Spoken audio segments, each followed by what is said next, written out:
I was actually thinking of not making this video because it might offend some people, particularly my own friends, okay? Because a lot of my friends are actually foreigners. But I think it's very important to make this video and not just communicating to South Africans, I'm also communicating to foreign nationals that live here in South Africa. Last week, the police busted a farm in Limpopo, which was found with billions of rands. I think about 2 billion worth of drugs and materials for making drugs in Limpopo, and there was two Mexican nationals arrested at the same time, right? And then this week, what has been trending is the training camp that was found, I think a private training camp, and then 94 or 95 Libyans were found there who they were going for private security training. But when they look into these people, it is found that they come from Libya and they don't come under the recognized government of the country. They come under another group, which are militias of the Libya, right? And my thing is, a lot of African immigrants, we'll talk about the Mexicans, okay? Let me talk about Africa first.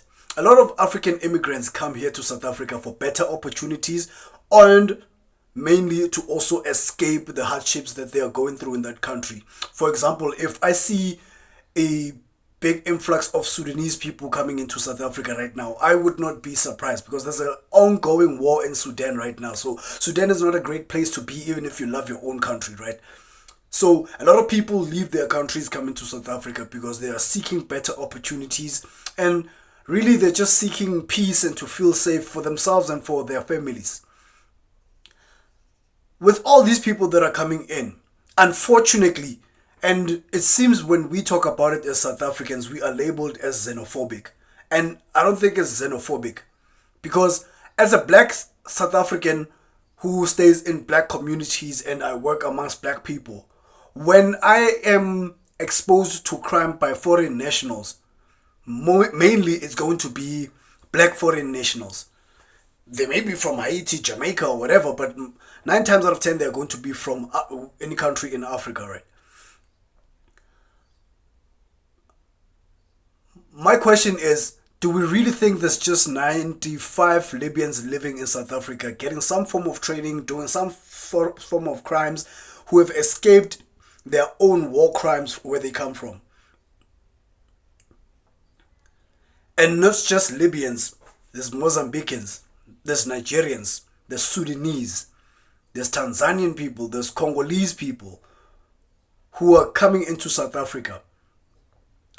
There is a lot of them who are here to, just continue the life that they know, the life that they are already used to. Obviously, they can't do it as hard as they used to in their own countries, but they are continuing the cycle of what they are already used to from where they come from.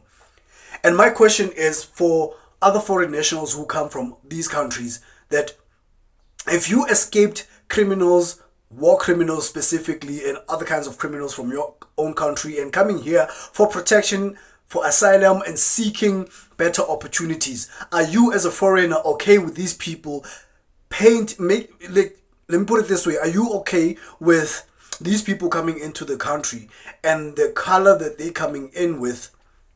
When we paint the rest of you, we are going to paint you with the same brush because they are from your country. And the problem for me is that, let's say for example, Nigerians who are notorious for selling drugs here in South Africa and human trafficking, although people don't seem to talk about the human trafficking that Nigerians do. I've got Nigerian friends, a very close Nigerian friend of mine. I once asked him this question, that what do you feel about Nigerians who sell drugs here in the country? What do you feel about Nigerians who do human trafficking here in the country? And I was very disappointed in him because he seemed to have not been thinking about it a lot.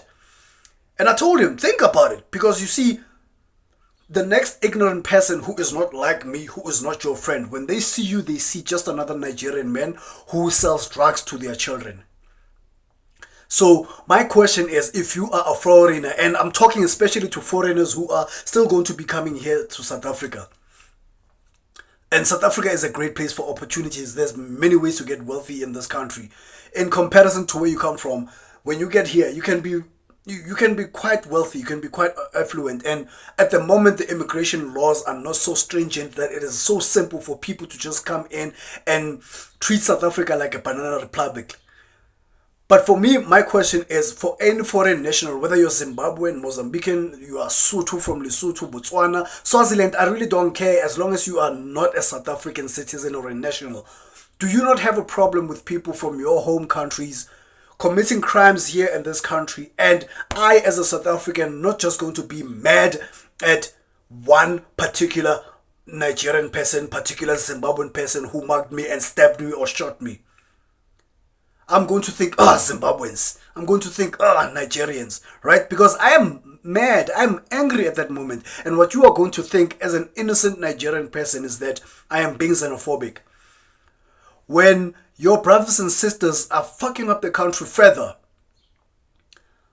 I remember hearing this other, I don't know if you call it a quote, but they said that if you were to take people from Alex and move all of them to Sentin, which is next to Alex, and move the people from Sentin to Alex, Alex would in 10 years become Sentin, and in 10 years the people from Alex would fuck up Sentin. I mentioned that because we've got foreign nationals that come here who are already used to a state of chaos, and they continue on applying and implementing that chaos here in the country. And you, as another foreign national from the same countries as these people, these are your countrymen, you have the responsibility, whether you like it or not, whether you are the one who's doing these things or not, you have the responsibility to educate your people. Try to get your people out of these things. Another thing that had disappointed me is another friend of mine again. She's Nigerian as well, Yoruba. And she had said, well, some of them, or a lot of them, don't have a choice. What the fuck do you mean they don't have a choice? Because I'm a South African who's struggling here in South Africa, right? And it is taking very long for me to get where I want to get. And it has taken me very long to get where I am, which for me, I want to do better. I want to get in a better place, right? It has taken me very long. I almost had no choice. But I refused to say, no, I don't have a choice because I don't depend on the government. I've never received a grant from the government. The most that I've ever received from the government is going through to a public clinic and having a tooth extraction. And luckily for me, my child was also born in a government hospital. But for the most part, I do not depend on the government. I can't say that they do much for me as a person, right? But I strive, I work, I hustle. And my kinds of hustle, the government can't push me. In fact, they don't even recognize what I do as a thing. Or if you're wondering about the angle, I'm leaning here on the kitchen counter. So what I'm saying is, you can't say that these people come here to the country, in our country, fuck up our country, and you say that they don't have a choice, especially if they are your countrymen. Because when we are wanting to send them back, we will send you back as well. Because you are complacent to the fucked upness that they are doing in the country. You are complacent to their crimes. And now let me criticize our government. The immigration laws in this country are way too lenient. Where the fuck is Mexico? How far from South Africa is Mexico? I believe it must be really far. I've never been overseas. One day I will be. But Mexico sounds like it's very far from South Africa. You either have to fly or by ship. And if you're coming here by ship, it might take very long. So you fly. How do Mexicans fly from that country into this country and are able to make billions in drugs? And how much of the drugs have already been on the streets? And are we gonna believe that there's only just these two Mexicans in the country who are fucking us up like that? Are we gonna believe that when the American says we've got Al Qaeda or ISIS here in the country, it's just 5 people? Are we going to believe that if there's an Italian mafia here in the country, it's just 5, 10 Italians? The Chinese mafia is Yakuza. Is it Yakuza? Are they from China?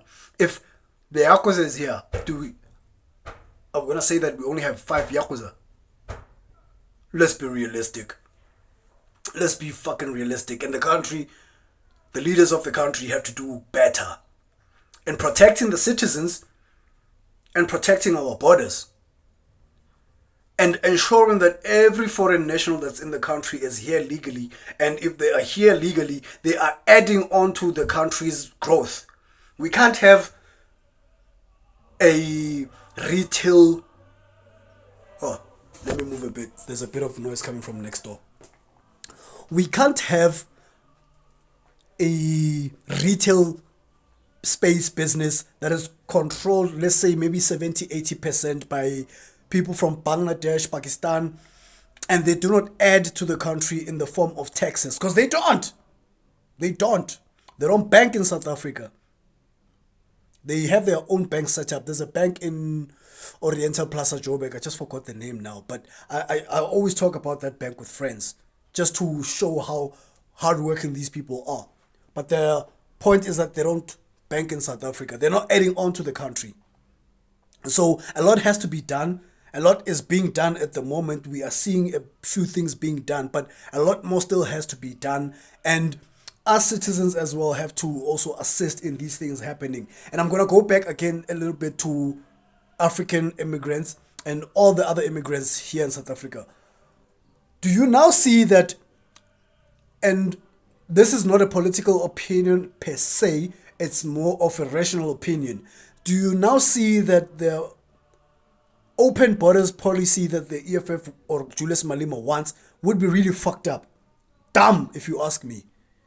Because if we have open borders, how much more dangerous foreigners are going to come into the country? Think about that. How much more dangerous foreigners are going to come into the country? There will be some foreigners that we need to grow the country, to prosper, but how many more fucked up ones are going to come in? Now, let's have a conversation. Let me know what you think. I'll see you in the next video. Salute.